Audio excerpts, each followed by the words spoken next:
Corona virus ने लोगों के जीवन में एक तरह से ठहराव सा ला दिया है। जब कोरोना किसी को अपनी चपेट में लेता है तो उसके मन में बीमारी के साथ साथ डर भी घर करने लगता है। लेकिन ये वो डर ही है जिसके कारण कोरोना और भी गंभीर हो जाता है।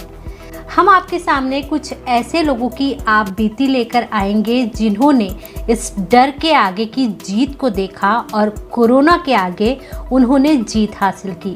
जी हाँ, हम आपको ऐसे लोगों की कहानी उन्हीं की जुबानी सुनाएंगे जो लोग कोरोना वायरस से लड़कर जीते हैं।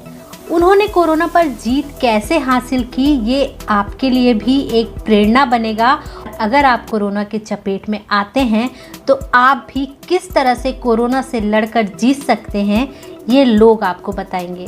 तो आज हम जिनका अनुभव आपके साथ शेयर करने जा रहे हैं वो हैं doctor Sanjay Dwivedi. Doctor Dwivedi Indian institute of mass communication में डायरेक्टर जनरल हैं। तो आइए उन्हीं से सुनते हैं कि कैसे उन्होंने कोरोना को मात दी।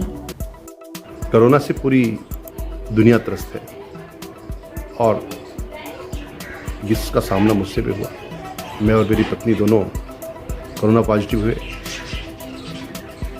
और उसके बाद थोड़ा तनाव था, बहुत सारा भय भी था कि क्या होगा अंत में। किंतु हमने अपना मनोबल बनाए रखा, अपना धैर्य बनाए रखा। गंगाराम हॉस्पिटल दिल्ली में है, उनके डॉक्टरों से सलाह ली और घर पर ही अपने को आइसोलेट किया और घर के अंदर रह करके सकारात्मक चिंतन करना, आध्यात्मिक चिंतन करना, कुछ अच्छी किताबें पढ़ना।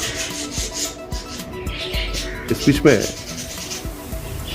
खराब स्वास्थ्य के बावजूद हमने अपना मनोबल नहीं खोने दिया, अपने मन को सकारात्मक विचारों से भरा, नकारात्मक खबरों से दूर हुए, मित्रों से लगातार फ़ोन पर बात की जब स्वस्थ हो गए थोड़े से तो, और अच्छा चिंतन किया, अच्छा भोजन किया, आयुर्वेद की दवाएं ली, होम्योपैथ की दवाएं ली, एलोपैथ की दवाएं ली, बाबा रामदेव की जो कोविल किट है उसमें 3 दवाएं आती हैं, उनका भी सेवन किया और अच्छा खान पान करके अपने को 20 दिनों के अंदर हमने स्वस्थ किया।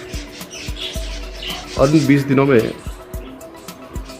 हमने कई पुस्तकें पढ़ी, कई महत्वपूर्ण किताबें पढ़ी। ललन प्रसाद सिन्हा के द्वारा लिखी हुई महर्षि देवराव बाबा की जीवनी पढ़ी, वरिष्ठ नेता शरद पवार की जीवनी अपनी शर्तों पर पढ़ी, आदरणीय सरसंघ चालक परम पूज्य मोहनराव भागवत की लिखी हुई पुस्तक यशस्वी भारत का अध्ययन किया। आदरणीय सुनील अम्बेडकर जी ने राष्ट्रीय स्वयंसेवक संघ पर जो पुस्तक लिखी है उन्होंने मुझे काफ़ी पहले दी थी और उसका अध्ययन कर पाया। कई महत्वपूर्ण फिल्में भी देखी।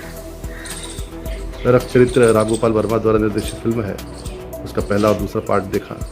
हिंदू सरकार देखी, सत्ता देखी, चंद्र प्रकाश द्विवेदी जी की फिल्म ग्रेटनेस देखी, बहुत सारी फिल्में देखी और योग प्राणायाम पर ध्यान दिया। खासकर सांसों के जो अभ्यास हैं वो किए, अपनी सांसों को साधा और खुद पर भरोसा करते हुए इस महामारी पर विजय प्राप्त की। मेरा यही आप सबसे कहना है जो इस वीडियो को सुन रहे हैं कि हम घबराएं नहीं, अपने मनोबल को, अपने आत्मबल को, धैर्य को न छोड़ें। बीमारी जैसे पता लगे उसका तत्काल इलाज करें। बीमारी को छिपाने की आवश्यकता नहीं है। इस महामारी को साधारण सर्दी जुकाम समझने की भूल करने की आवश्यकता नहीं है।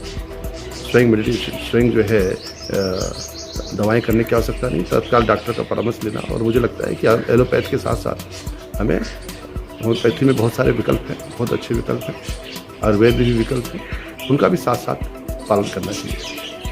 विटामिन सी की गोलियाँ लेना, जिनकी भी टेबलेट लेना, ये सारे जो प्रिस्क्रिप्शन डॉक्टर्स बता रहे हैं ठीक ही बता रहे हैं, उनसे लाभ ही होता है। और मुझे लगता है कि हम ये सब कर पाते हैं तो अपने को जल्दी स्वस्थ होता हुआ देखते हैं। आज समाज में एक भरोसा और आत्मविश्वास जताने की ज़रूरत है। हम अगर लोगों में विश्वास जता पाएंगे, लोगों में भरोसा जता पाएंगे तो हम जल्दी से जल्दी इस महामारी से जीत पाएंगे। आज हनुमान जयंती का दिन है, मैं आप सबको शुभकामनाएं देता हूँ और हनुमान स्वयं संकट मोचन है। निश्चित रूप से इस रोग को सिर्फ भारत से नहीं बल्कि पूरी वसुंधरा से वो समाप्त करेंगे। नासे रोग हरे सब पीड़ा, जपत निरंतर हनुमत वीरा। हनुमान जी का नाम लेकर आप सबके हृदय में बैठे हुए प्रभु को प्रणाम करके अपनी वाणी को विराम देता हूँ।